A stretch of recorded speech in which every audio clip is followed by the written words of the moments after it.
Hello မင်္ဂလာပါကျွန်တော် Boys ပါဒီနေ့ခေတ် digital ခေတ်ကြီးမှာ EDA software နဲ့ AI နည်းပညာတွေကကျွန်တော်တို့ရဲ့အာရုံစူးစိုက်မှုကိုလွှမ်းမိုးလာနိုင်တယ်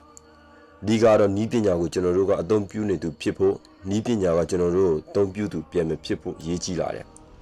မင်္ဂလာပါကျွန်တော် podcast လေးကနေကြိုဆိုလိုက်ပါတယ်ညီကိုပေါင်းတို့ကနေကောင်းကြရနော်မတွေ့ရတော့ကြာနေပြီဒီနေ့ digital နည်းပညာတွေနဲ့အုံနောက်ကိုထိန်းချုပ်ထားတဲ့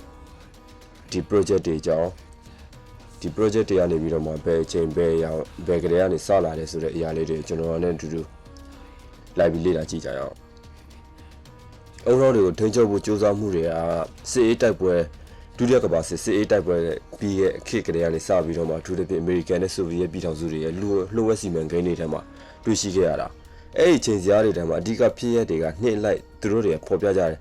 ပထမခုနှစ်တည်းရဲ့ဖြစ်ပျက်တွေမှာစီမံကိန်းတွေရဲ့အဓိကတော့ချက်အနေနဲ့1940 project chapter အနေနဲ့ American ရေတပ်ဆိုဗီယက်တို့အမှန်တရားစေးသုံးဆွဲမှုဆိုတဲ့ဒီ project လေးတစ်ခုသူတို့လုပ်ခဲ့တယ်1950အဲ့ဒီ project တွေက CIA ကနေပြီးတော့မှဒီစစ်စစ်မေးမြန်းခြင်းနီးလန်းနေနဲ့လူတယောက်ကို waiting clock နဲ့တေချာပေါက်ထိန်းချုပ်ပြီးတော့ဒီသူတို့ကဒီလူရဲ့လိန်ကြောင်မှုတွေရှိမရှိမှန်မမှန်ဆိုတဲ့အရာကိုသူတို့ဒါစမ်းသပ်ခဲ့ကြတယ်ပေါ့နော်အဲ့ဒီစမ်းသပ်တဲ့ project တွေပေါ့1953 April 23မှာ MK Ultra ဆိုပြီးတော့ CIA ကလူတယောက်ချင်းစီရဲ့စိတ်အခြေအနေကိုသူတို့စပြီးတော့လေ့လာတယ်ကြိုးကင်တယ်ချဲ့လဲတယ်အဲ့ဒီရည်ရွယ်ချက်တွေနဲ့စတင်ခဲ့တဲ့အဆိုအဝါဆုံးလူသိများတဲ့စီမံကိန်းတွေဖြစ်လာတယ်ပေါ့1950ရဲ့1960ခုနှစ်တွေမှာဒီလှုပ်ဝက်စီမံကိန်းတွေက LSD ဆေးဝါးတွေကိုတတိမပြုတ်မိဘဲနဲ့ဒီသူတို့ကလူတွေကိုစမ်းသပ်တာပြီးရင်အချိန်ချင်းလျှက်စစ်ပေးပြီးတော့လူတယောက်ရဲ့အုံနောက်အချိန်ချင်းလျှက်စစ်ပေးပြီးစမ်းသပ်တာတွေပြီးရင်လူရဲ့ခန္ဓာကိုယ်ထဲမှာဒီဆေးဝါးတွေထိုးထည့်ပြီးတော့မှဒီလူတွေရဲ့ဘယ်လိုပြောမလဲလူတွေရဲ့အသိဉာဏ်တစ်ခုနဲ့အဲထဲမှာ memory အတုလို့အတန်တွေခဏပေးကြပြီးတော့မှသူကဒီဆေးဝါးထိုးပြီးတော့မှလူတွေရဲ့အုံနောက်တွေကိုအတန်ရိုက်ထည့်ပြီးတော့မှဒီနီလန်းတွေကိုတေချာစမ်းသပ်တာအဲ့ဒါ1964က1964ကျတော့အဲ့ဒီ MK Ultra ဆိုတဲ့ဒီ CIA ရဲ့သူတို့ရဲ့စံသက်ချက်တွေအကုန်လုံးကလူတွေပေါ်မှာထိခိုက်လာတယ်ဆိုတော့သူတို့တီးတော့သူတို့ရိုက်ဆိုင်လိုက်တယ်ဒါပေမဲ့ရိုက်ဆိုင်တာပဲရှိခဲ့တာဒီနေ့ဒီအချိန်ထိအဲ့ဒီຢာတွေကရှိနေသေးတယ်ဆိုတာကိုကျွန်တော်တို့တေချာပေါက်တည်ထားဖို့လိုတယ်1980မှာဒီဆိုဗီယက်သုတေသနဒီဆိုဗီယက်သုတေသနဒီဆိုဗီယက်ယူနီယံအဖွဲ့အစည်းကနေပြီးတော့မှဒီအစိုးရပေါင်း50သူတို့ရဲ့ရန်ပုံငွေအကြီးကျယ်ကောက်ခံပြီးတော့မှဒီ project ကြီးကိုသူတို့ဒီစခဲ့ကြတာပေါ့နော်ဒီနေ့ဒီချိန်ဒီဆိုရင်တော့တေချာပေါက်ဒီလူခွင့်ရေးချိုးဖောက်မှုတစ်ခုအနေနဲ့နောက်ွယ်မှာတည်ရှိနေတဲ့ဒီလှုပ်ဝက်အဖွဲ့အစည်းတွေရဲ့ဒီကဘာကြီးကိုထိန်းချုပ်နေတဲ့အရာတစ်ခုလည်းဖြစ်တယ်ပေါ့နော်ဒီဟာဘယ်လိုပြောမလဲဆိုတော့မှန်ညံတူပေါ့ဒီ AI တွေထွက်လာတဲ့အချိန်ကျတော့သူတို့ဒီ program တွေတန်းနေရွေးထုတ်လိုက်တဲ့ဒီ theory က AI ပေါ့နော် AI ကဒီဟာဘာလဲဆိုတော့ကျွန်တော်တို့ရဲ့မှန်ညံတူပေါ့လူတယောက်ရဲ့တွေးခေါ်ပုံအစရကိုဒီလူတယောက်ရဲ့အတွေးခေါ်ပုံနဲ့စင်တူအောင်လို့သူတို့လှုပ်ထားတဲ့မှန်ညံတူကိုအခုလူသားတယောက်ရဲ့ဦးခေါင်းထဲကိုရိုက်ထည့်ပြီးတော့မှဒီလူရဲ့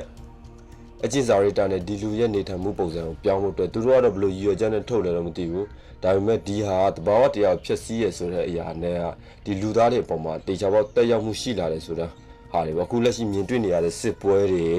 ပြီးတော့လူသူတွေတယောက်နဲ့တယောက်ခိုက်ရင်ဖြစ်ပွားမှုတွေဒေါသတွေပြီးရင်ရမက်တွေပြီးရင်ဒီအတိုင်းအတာမရှိတဲ့ပျော်ရွှင်မှုတွေပြီးရင်ဒီမူရည်စေဝါလွန်ကျွံသုံးတာတွေကစကျွန်တော်တို့ဒီနီလန်းတွေနဲ့ဆက်ဆက်နေတယ်ပေါ့နော်ဘာလို့လဲအဲ့လိုပြောလဲဆိုတော့သူတို့ကဒုတိယကမ္ဘာစစ်ပြီးကြတဲ့ကနေပြီးတော့မှဒီနေ့ဒီချိန်ထိဒီဟာကိုထိန်းချုပ်ထားတယ်ဆိုတာတော့နောက်ထပ်တတိယကမ္ဘာစစ်ဖြစ်မှာကြောက်လို့သူတို့ရဲ့စံတတ်မှုပေါ့တကယ်တမ်းဒါအဲ့ဒီစံတတ်မှုတွေအကုန်လုံးကဒီနာဇီတွေရဲ့နီးပညာတွေအကုန်လုံးနဲ့အစပတ်သက်တာပေါ့နော်နာဇီတွေဒီကမ္ဘာမှာနေမွေအင်ပါယာတည်ထောင်တဲ့အချိန်ကနေစပြီးတော့မှအခုလက်ရှိထိဒီအဲ့လိုနီးပညာတွေကနေပြီးတော့တဆင့်လက်ရှိကဲလာပြီးတော့မှဒီကမ္ဘာရဲ့အခုအစိုးရတွေရဲ့နောက်ွယ်မှာရှိနေတဲ့လှုပ်ဝက်ဖွဲ့စည်းတွေအကုန်လုံးကဒီအရာကိုတေချာပေါက်သူတို့အနေနဲ့စမ်းသပ်ပြီးတော့မှကျွန်တော်တို့လူသားတွေအပေါ်မှာအကုန်လုံးတက်ရောက်မှုရှိနေအောင်လို့ထိန်းချုပ်တာပေါ့အဲ့ဒီထိန်းချုပ်မှုရဲ့နောက်ွယ်ရလက်ကအခုဘာဖြစ်လာလဲဆိုတော့ဒီကဘာကြီးမှာမတမာတဲ့သူတွေပေါ်လာတဲ့အချိန်ကျတော့ဒီဥကောင်းကိုထိန်းချုပ်ပြီးတော့မှဒီဘယ်လိုပြောမလဲမင်းလူချင်ကြတာပေါ့နော်နေရာလူချင်ကြတာပေါ့အာနာယူလာကြတာပေါ့ဘယ်လိုလဲဆိုတော့ ကိစ္စတစ်ခုဆိုရင်သူတို့ကလူရဲ့အတွေးခေါ်အစစ်အမှန်ကိုမသုံးတော့ဘဲနဲ့ဒီနီးပညာရဲ့တစ်ခုကိုသုံးပြီးတော့ဒီနီးပညာသည်ဘယ်လောက်တိုင်းတာကိုသွားတယ်ဆိုတာကိုသူတို့ကသိချလေ့လာမှုမရှိဘဲနဲ့ငါနိုင်ငံကွာအခုငါနိုင်ငံမှာဖြစ်နေတဲ့ပြိပခါတစ်ခုကိုဒီလိုဒီငါနိုင်ငံသားတွေရဲ့အုံနောက်တွေကဘက်ကောင်ညံကောင်းဆိုးလဲဆိုပြီးတော့မှဒီ program ကြီးနဲ့ထိုင်ဟက်ပြီးတော့မှဒီပြိပခါကိုသူတို့ကဖြည့်ရှင်းနေဆိုတဲ့ system တုံးတာဒါကတော့ community system အောက်မှာလက်ရှိလုပ်နေကြတဲ့လူတွေအကုန်လုံးကလည်းဒီ program ကြောင့်ခံစားရတယ်ပေါ့နော်ဘာလို့လဲဆိုတော့ဒီအရာရှိနေတယ်ဆိုတာကျွန်တော်တို့ကအမြဲတမ်းလူတိုင်းပေးသိစေချင်တာဘာလို့လဲဆိုတော့လူတွေအကုန်လုံးကအခုချိန်မှာအမှောင်မြင်ပြီးတော့မဲထင်အောင်တောက်လျှောက်ကိုသွားနေကြတဲ့ခေတ်ဖြစ်လာတယ်ပြီးရင်စုပ်ခေတ်ဆိုတဲ့အတိုင်းပဲကျွန်တော်တို့ကဒီခေတ်တစ်ခုလုံးမှာကျွန်တော်တို့ကလူသားတွေအနေနဲ့မျိုးတုံးပျောက်ကွယ်ပျက်စီးဖို့အခြေအနေတကူဒီရက်တည်လာတယ်ဆိုတာလူတိုင်းနဲ့သိရပါတော့ဘာလို့လဲဆိုတော့လူတွေကဒါကိုလွယ်လွယ်လေးပဲပေါ့ပြက်လေးပဲနေ့စဉ်နဲ့အမျှကိုရီးယားရှင်တန်ရုပ်ကန်နေရတဲ့ဘဝတစ်ခုထဲမှာတာမယ်လို့ပဲတွေးပြီးတော့မှအမြဲတမ်းကိုလှုပ်ရှာနေပြီးတော့မှကိုရှာပွေစားတောက်နေရတဲ့ပတ်ဝန်းကျင်တစ်ခုအေးဆေးနေတိုင်းဒီအရာတွေကလုံးမလုံးဘူးလို့ထင်နေပါကြောက်လို့ကျွန်တော်တို့ဒီအမြဲတမ်းတတိပေးရတယ်ပေါ့နော်ဘာလို့လဲဆိုတော့ဒီအရာဒီတရုတ်ရဲ့နီးပညာတွေရောဒါအမေရိကန်ရဲ့နီးပညာတွေရောဒီကျွန်တော်တို့ရဲ့ဥကောင်းတွေကိုတေချာပေါက် hacking ဆိုတာကျွန်တော်တို့ရဲ့ဥကောင်းတွေကိုတေချာပေါက်အဝေးထိခလုံးနဲ့ထိချုပ်ပြီးတော့မှကျွန်တော်တို့ရေအကုန်လုံးကိုကဘာမှာဒီဩဇာအာဏာတခုရှိနေတဲ့နိုင်ငံတွေအနေနဲ့သူတို့ကဒီလို system တွေနဲ့ထိန်းချုပ်ပြီးတော့အလုံးလောက်ကင်နေကြအောင်ဟိုဒါပထမဆုံး e-business ဝန်အနေနဲ့ကျွန်တော်တင်ဆက်ပေးခဲ့ခြင်းဖြစ်ပါတယ်ကဲနောက်တစ်ပုံမှာပြန်တွေ့အောင်အလုံးနေကောင်းကြမှာကြပါစေ